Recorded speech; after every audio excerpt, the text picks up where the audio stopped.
Flashback. Ini berlaku untuk semua merek gitu, merek dagang, atau memang merek dagang lain ya punya kebijakan masing-masing atau seperti itu. Itu yang gue dapat. Tapi dari segi bisnis, bener seperti yang Frank bilang, gue setuju banget. Gue sebagai pemilik bisnis juga gue nggak akan ngasih resep gue.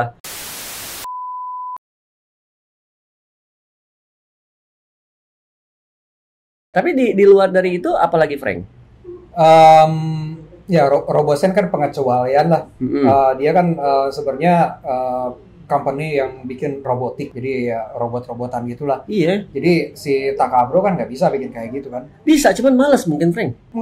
Ya secara teknologi mereka bukan spesialisasinya, bukan spesialisnya bikin robot-robot kayak gitu, bukan bikin kayak teknologi robotik kayak gitu. Ya si Robosen ini kan memang dia spesialisasinya di situ. Jadi ya pengecualian lah. Oh ini bagus, bisa transform otomatis gitu. Kita nggak perlu ngotak-ngatik. Akhirnya dikasih lisensinya buat transformable, Optimus jadi truk dan jadi robot. Tapi nggak by tangan ya? Nggak by tangan. Ya itu pengecualian. Ada beberapa yang pengecualian. Itu kayak misalkan di Kabaya. Tahu kan Kabaya? Tahu. Nah, Kabaya itu kan dia spesialisasinya kan dia perusahaan makanan tuh. Makanan yang ada hadiah mobil-mobilan. Iya, Candy Toys gitu. Nah, iya. Kabaya itu dia ada Transformers juga. Sekarang kayaknya dia udah nggak pernah ngeluarin lagi. Nah, dia tuh mokit juga, mokit sederhana. Mokit kecil kan, mokit kecil dan transformable juga. Hah? Transformable Kabaya tuh. Saya kan punya beberapa Kabaya tuh. Itu memang transformable. Oh, gue baru tahu guys. Jadi buat yang belum tahu silakan tulis ya, atau buat yang udah tahu juga silakan tulis di kolom komen ya guys ya. Yang gue tahu lagi di luar itu Hot Wheels. Hot Wheels tuh keluarin yang Optimus Prime tapi truknya doang.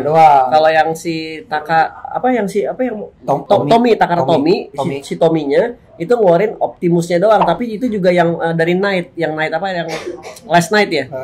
The Last Night yang desainnya jelek banget. Ampun nyerah. Ada Bumblebee-nya loh. Gua malah waktu itu yang di Jepang tuh gue beli logonya Decepticon yang buat pemberat kertas. Sampai sini dibeli siapa ya itu ya? Gue lupa aja. Lo ambil ya? Masih ada nggak? Gua masih. Oh itu bolak-balik. Logonya doang. Iya logonya berat banget Frank, bagus banget. Tapi sampai sini tuh waktu lagi balik bisa transform kan? Nggak bisa. Waktu lagi bisa transform dong. Bisa dong. Balik jadi transform. Bete.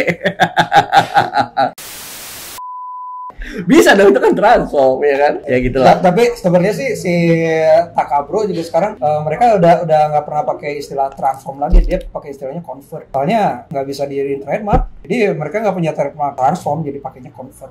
So lu lihat aja di kemasan. Iya tulisannya convert, terus ada gambar bulat dan belok gitu. Nggak pakai istilah transform, kan mereka transformers. Kan transformers itu diambilnya dari kata transform. Tapi mereka pakai nama convert juga nggak bisa di trademark juga. Nggak bisa, tapi kalau pakai transform ya nggak tahu lah entah gimana, pokoknya mereka itu nggak punya trademark buat pakai istilah transform, jadi pakainya convert. Tapi nama tetap di trademark Transformers. Nah, ya tetap. Robot in disguise, ya kan? Iya. Kalau Robots in disguise terus More Than Meets the Eye itu udah trademark mereka, udah trademark Takabro loh. Iya. Jadi ya kalau mainan transformable buat third party ya, yang third party yang benar ya, yang punya lisensi yang official, itu ada beberapa penjualan doang sih yang dikasih bisa transform. Syaratnya ya itu aja, paling nggak transform jadi truk kalau misalkan Optimus itu. Atau cara teknologi beda cara transformnya kayak Robosen. Ya atau mungkin ya orang-orang itu mungkin sebenarnya dikasih license untuk transform, tapi karena transformnya tidak menjadi bentuk yang seharusnya, ya buat apa ditransform juga kan, ya kan? Kan nggak semua perusahaan segila Sentinel juga dong. Kita dikasih transform. Oh tapi nggak boleh jadi truk, ya udah kita bikin jadi kereta deh. Oh nggak boleh jadi kereta, oh ya udah kita bikin jadi pen deh gitu kan. Ya dan mungkin nggak semua perusahaan mungkin punya balls mereka gitu kan. Nggak semua perusahaan punya otak yang se-wizard di Takara gitu. Yes. Soalnya yang biasanya yang ngurus kayak teknologi transform kayak gitu-gitu Takara yang ngurusnya. Hasbro tuh dia lebih ke salesnya kan? Enggak juga, dia lebih kerja sama di idenya Tapi nggak sih Frank, menurut gue si Amerika itu udah diem aja, mendingan udah urusin salesnya aja sama packaging aja. Kalau Jepangnya biar ngurusin. Dia banyak ide misalkan. Isekai.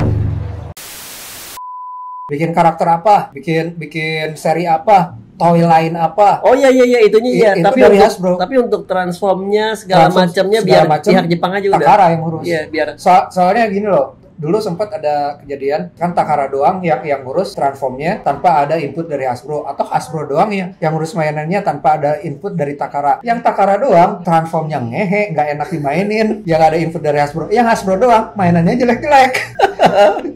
Jadi contoh misalkan kalau dulu tuh ada seri mainan Robots in Disguise itu tahun awal 2000-an, itu Takara doang itu yang ngurusnya. Itu transformnya jelek banget lah, nggak enak dimainin intinya. Terus kalau yang Hasbro doang tuh saya lupa apa dulu, pokoknya yang dulu lah. Nah itu tuh jelek-jelek, transformnya jelek, desainnya jelek gitu. Jadi intinya sih kalau mereka sendiri-sendiri ya produknya nggak oke.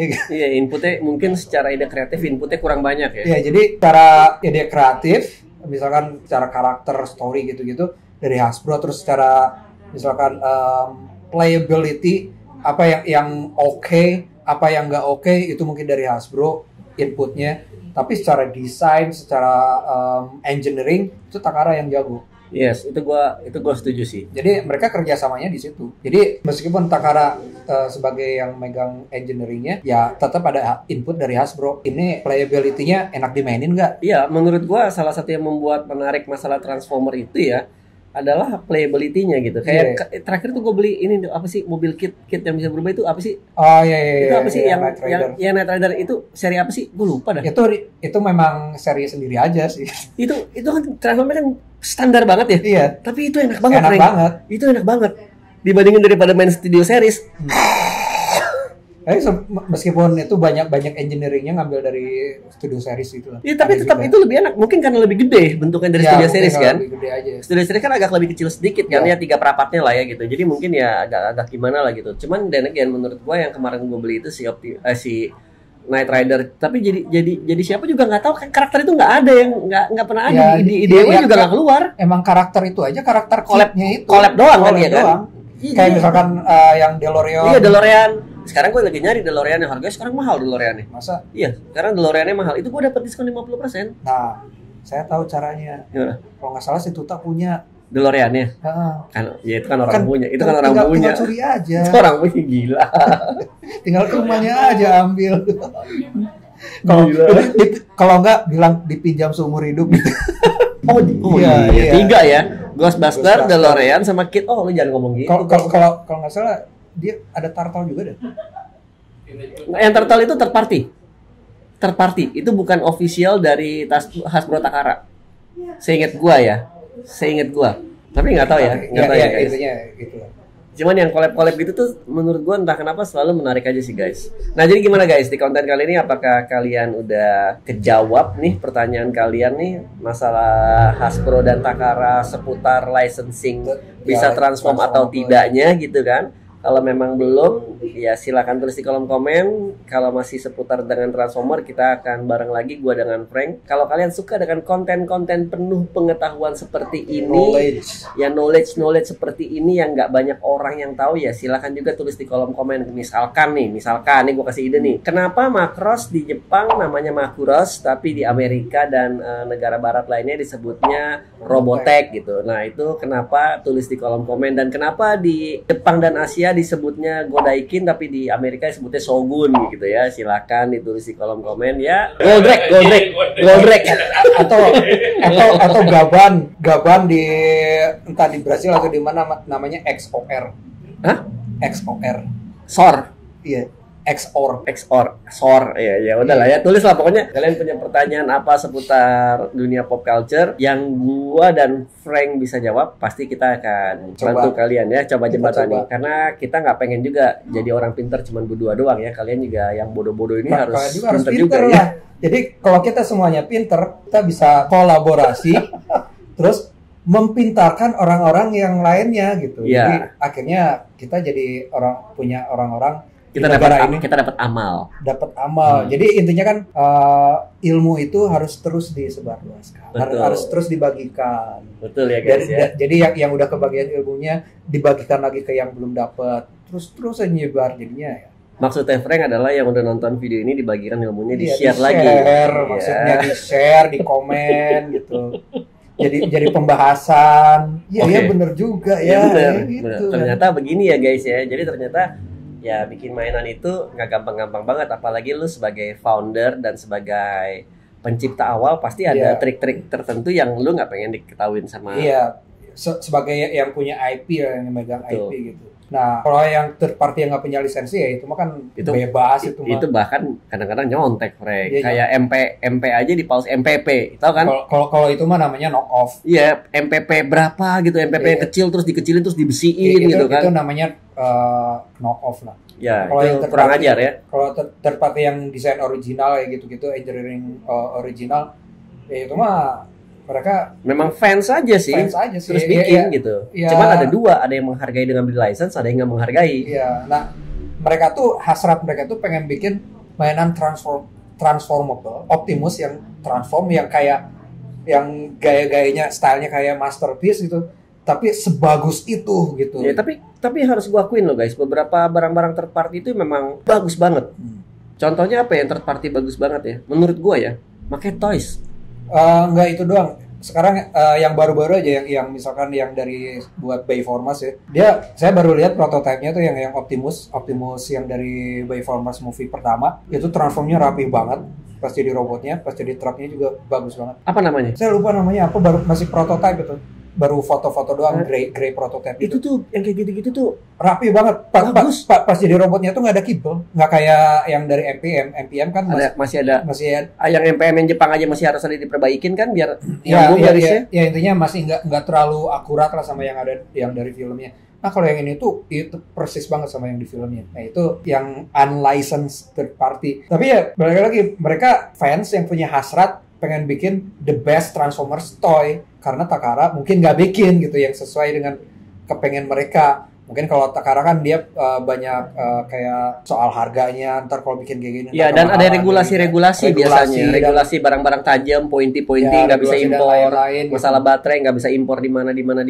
Jadi kadang-kadang mereka tuh play safe. Semua barang-barang yang kayak MP01 yang versi Amerika smokestacknya kan pendek kan? Iya. Itu kan karena biar nggak ketelen sama anak-anak kecil. Biar nggak nusuk juga. Tapi untuk yang versi Jepang MP-nya tuh lebih panjang. Kok gua tahu ya info-info begini? Anjing banget.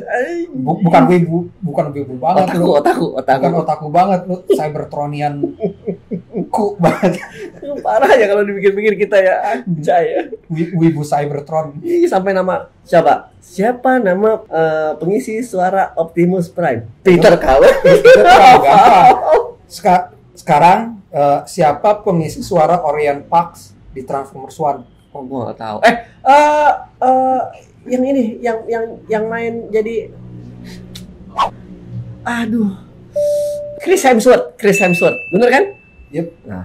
Dan dia suaranya pas di situ ya nge-impression suaranya si Peter Cullen dan ya lumayan lah. Oke guys, jadi untuk konten kali ini gitu aja dulu. Jangan lupa di like, comment, share, subscribe, terus satronin sosial medianya Frank ya. Nanti kita cantumin yang mana yang dia mau cantumin di sini. Kalau nggak ngobrol sama Frank di Discord. Ya tulis aja Discord ya apa di sini ya guys ya. Terus jangan lupa untuk sawernya di pojok kanan bawah ya. Jadi gua sama Frank di episode kali ini kita sign out dulu ya. Thank you teman-teman semua ya.